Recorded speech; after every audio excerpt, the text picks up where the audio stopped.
to this Friday, January the 20th edition of the Ringside Report. I am Ryan Young. Joining me on the phone, as always, the king of controversy, Anthony Smoody. Smoody, how are we doing on this Friday? Good. Football weekend is officially here. Yes, it is. And also, it's inauguration day for Mr. President Trump. Yeah, and all the protesters are out there right now as we speak. Yeah, I'm sure by the Wednesday show we'll have a bunch of stories to tell about some about riots going on around our great country, right? Yeah. All right, let's start this off by recapping Smackdown in 205 live from Tuesday. We're gonna get there, Tony. I know you're excited.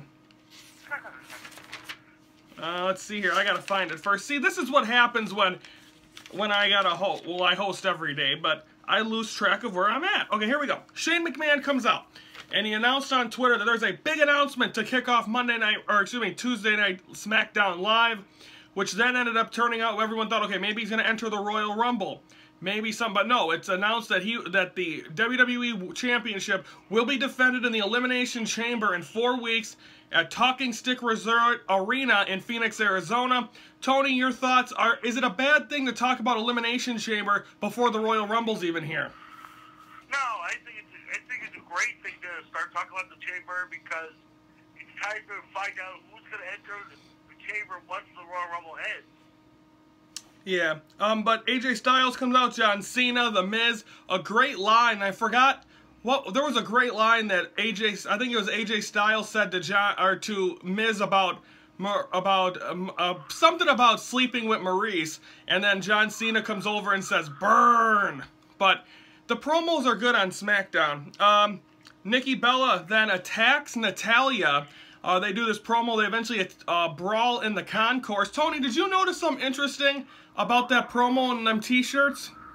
Yeah, there was a Bret Hart T-shirt and there was Undertaker American Badass T-shirt. Yeah, I haven't seen a Dead Man Inc. T-shirt available from WWE for a long time. Are we gonna get the American Badass back in WWE before it's all said and done? I don't know. We might get a 50-year-old fight, but I was pretty controversy about Natalya. There was 2 things that were wrong with that. One was talking about how Bret Hart should die and all this stuff, and then the second was throwing all the John Cena merchandise, and she cost us some bucks for that. Well, I'm sure it was okay. I'm sure WWE usually okays them promos, so I'm thinking that was probably their idea to do that. I hope so. Dean Ambrose defeats Randy Orton. Randy Orton apparently had a get-together or an altercation with someone at a workout place on, I believe it was Monday or Tuesday. Apparently someone took a picture of him without saying it or without asking him, and then this whole thing started off. Randy Orton's been always known as a bad guy, though, outside of the ring. And I shouldn't say bad guy, more of a guy that he'll tell you like it is. Right? Yeah, Lance Storm told her, if you want an autograph, wait until he's done and then get his autograph after the show. Yeah. After the thing. King's Court. Dolph Ziggler, but then Dolph Ziggler attacks Jerry Lawler, who has announced he will be on commentary for the Royal Rumble. Do you think he's going to eliminate Dolph Ziggler from the Royal Rumble? I don't know. I'm just pretty devastated that Dolph Ziggler, we finally found out that Ziggler is the one that caused his heart attack, but, you know, I'm just pretty disappointed with Dolph Ziggler. His attitude has changed. He needs it, though. His character needed this. Yes. But all Jerry Lawler was just asking was the question, why your attitude? He just asked the question. You don't have to attack Jerry Lawler for nothing, but I don't know. I think Ziggler and Lawler are going to probably, I don't know. Lawler's not supposed to wrestle anymore because of his heart condition.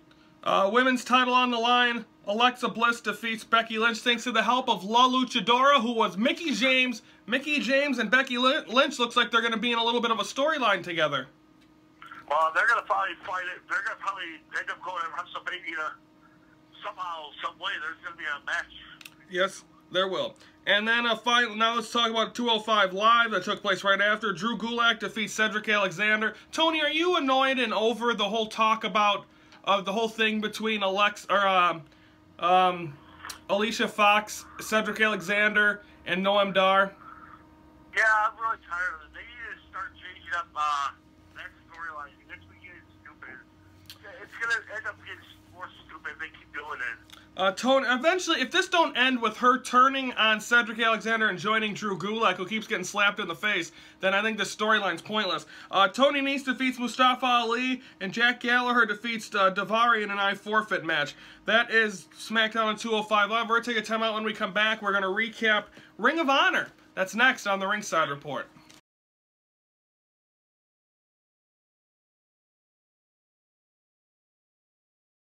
Okay, welcome back here to the Ringside Report on this Friday. We're getting you ready for the weekend. Tony, do you have it on this date for today?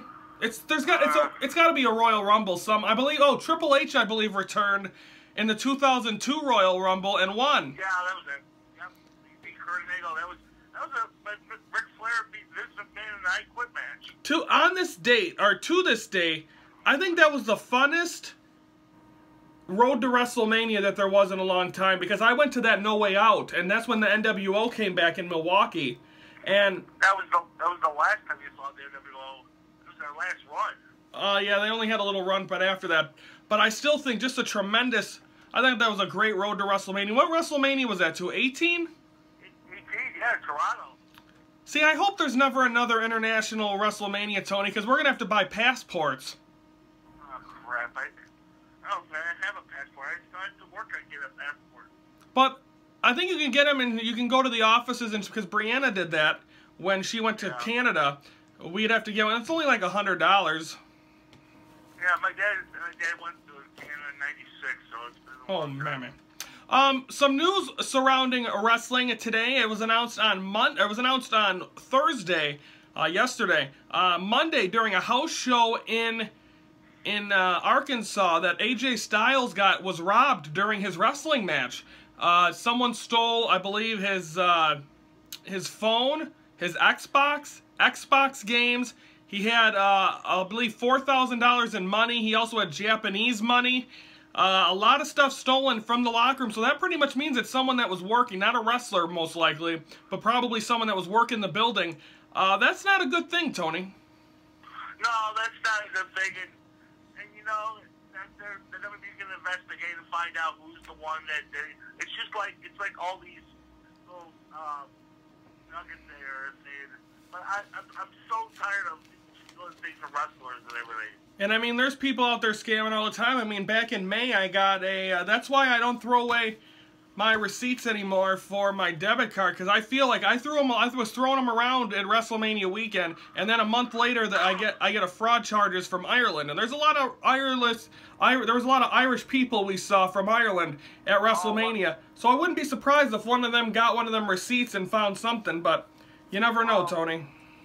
Well, what I do is every time I go to like out of state, like when I go to the Dells or I go to Hayward, yep. I do a receipt or something, I always grab the receipt and I just rip it and shred it to pieces so nobody gets a piece of it. Yeah, I think that'll be a lesson. I think that's I'll learn that. From now on, you should do is rip them every time you get a receipt, just rip it and shred it, or don't ask for a receipt at all. Let's preview a recap Ring of Honor that took place on Wednesday. Donovan Dijak, Jay White, and Lio Rush get a win over the Rebellion.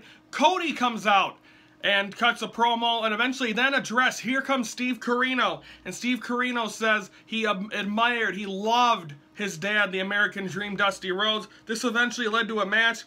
Cody defeats Steve Corino. Then Jay Lethal comes out and says his goal, he wants to get revenge on Cody, but of course he's in the Decade of Excellence tournament. He wants to win that world title back. Jay Lethal defeats Jushin Thunder Liger. Tony, do you think he's the man that's going to win this tournament and get a shot at Adam Cole at the 15th anniversary, March 10th? Like I said, I already guarantee it. It's going to happen where Jay Lethal's going to get his revenge from what happened back in August when Adam Cole stole the title from Jay Lethal. I believe that was the same night he joined the Bullet Club. Yep, and that's the same night that was the last time you saw his little bit, Jay Lethal's manager. I did some research on that. They did a kayfabe, which is fake, injury, and he is no longer in Ring of Honor. They didn't renew his contract. Whatever happened to Taylor Hendricks, Tony? I know you enjoyed watching her. That's what I was thinking. She was supposed to start wrestling, and she never did. when we were in Dallas, when we went to Supercard of Honor, Tony couldn't keep his eyes off of the chest of Taylor Hendricks. Nobody could. Man. All right, we're going to take a time out, folks. That was Ring of Honor. When we come back, we're going to recap NXT from Wednesday as well. That's next on the Ringside Report.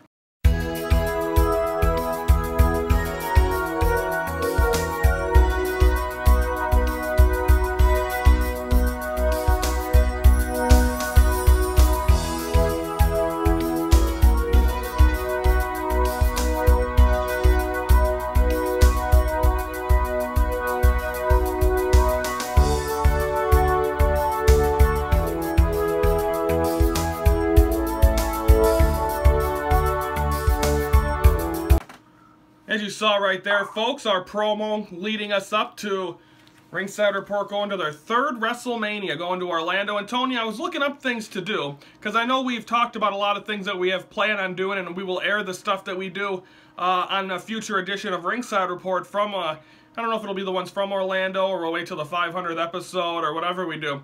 But another thing I asked you about, do you like Greyhound dog track racing? Yeah, I like dog track racing. There's a dog track in Orlando. I think we might have to check that out. Yeah, we'll check it out. Are you gonna wear are you gonna have to buy a derby, one of them hats to wear there? Yeah, I'll bring something in. Tony, you gotta bring your corn plucking hat from Dallas.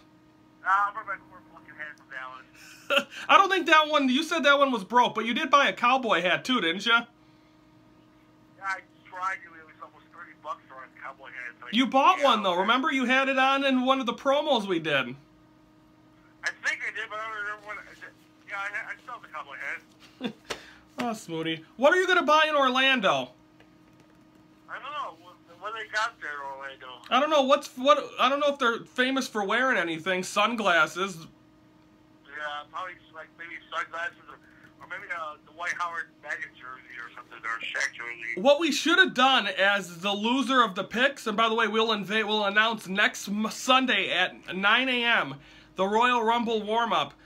We will announce what the bet is for next year's, but I thought this past year's, I just thought about this. The loser, I don't know if they have them in Orlando, but the loser should have had to go walk on a nude beach in Orlando. Oh, God. That would have been... That would be the end. That would have been scary. That would be scary, yeah. Oh, God. Okay, let's recap NXT. Nikki Cross gets a win. She's the woman from... Sanity, and by the way, it was announced... after that match, it'll be a fatal four-way for the NXT Women's title. It'll be Asuka against Billie Kay versus that other girl. I can't think of her name. That's her partner. Peyton Royce. Yeah, Peyton Royce and Nikki Cross. Tony, is Asuka going to be outnumbered? Is she going to walk out on top coming up in San Antonio? She might have a chance, but it depends on if she gets a huge victory at the NXT TakeOver. And don't forget, folks, starting this year and starting with TakeOver San Antonio, we will be doing our picks for NXT events now. So I'm looking forward to that, as that'll be starting. We'll have an NXT warm-up, TakeOver warm-up. That'll be on Friday's edition of Ringside Report. And, of course, we'll have a wrap-up of that and Royal Rumble the following Monday. So stay tuned to hear the program, and we bring you everything you need to know. Roderick Strong defeats Steve Cutler. It was announced that Roderick Strong will have a match coming up. I forgot who it's against, but he does have a match coming up at NXT TakeOver San Antonio. Oh, it's against Cien Almas, one-on-one. He says he's ready to win the NXT Championship. Tony, could you see Roderick Strong being a headliner in Orlando? Yeah, I would like to see Roderick Strong. I don't know if he's going to be a headliner, but maybe to pop in Orlando and maybe how about Brooklyn?